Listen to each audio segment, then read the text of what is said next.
करे छे हमरो मानावा हम करती दरसनावा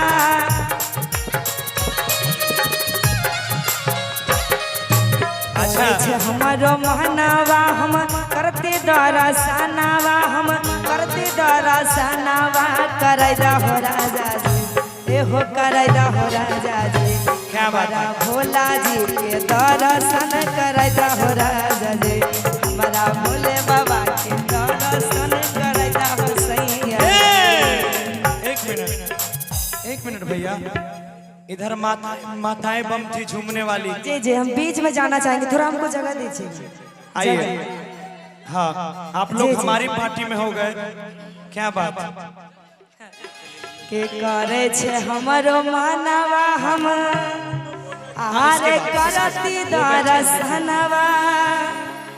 के करती दरसनवा करे दा हो राजा जी एहो करे दा हो सैया जी जरूर कि हमारा भोला जी के दर्शन करे दा हो राजा जी हमारा भोले बाबा के दर्शन करे दा हो राजा जी। अरे लाख बड़ी भीड़ तनी हर दिल में फिर गे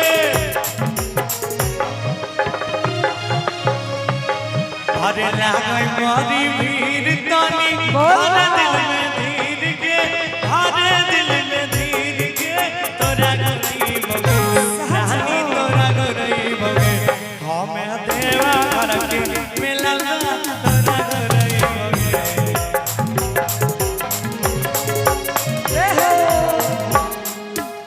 देखल लियो जहियो हलकते देखल लियो जहियो हलकते छोड़ा चले भोला बाबा के पूजे ले राजा हिंद भोला बाबा के पूजे ले बोल बा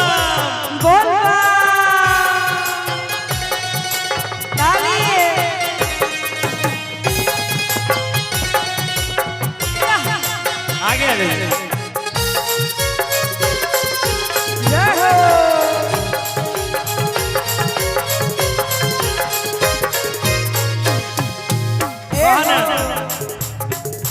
जाए छे बड़ा की गोतानी आरो संग में छोटे के नहना दे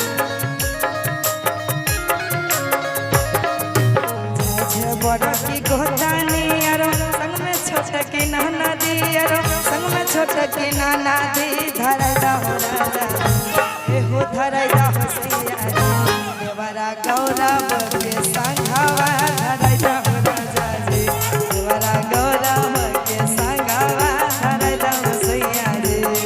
अरे धारे तानी धीर देव सब कुछ खरीद के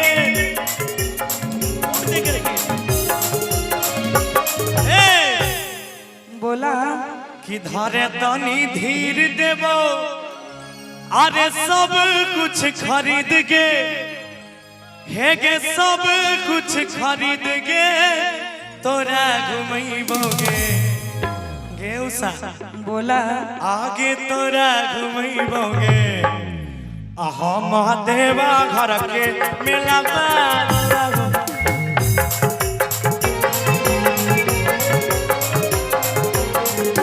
तोरा देवा घर के मेला हम घुमैबोगे एहो हकवाला नाथिया यारो कान के कनवलिया हो कान के कनवलिया कि नहीं दा हो राजा जी एहो कि नहीं दा हो सैया जी हमारा देव घर के मेलावा घुराई दा हो राजा जी हमारा देव घर के मेलावा घुराई दा हो सैया जी तोरा देवा घर के मेला हम घुमैबोगे हमारा देव घर के मेलावा घुराई दा हो राजा जी तोरा देवा घर के मेला हम घुमैबोगे हमारा देव घर के मेलावा घुराई दा हो राजा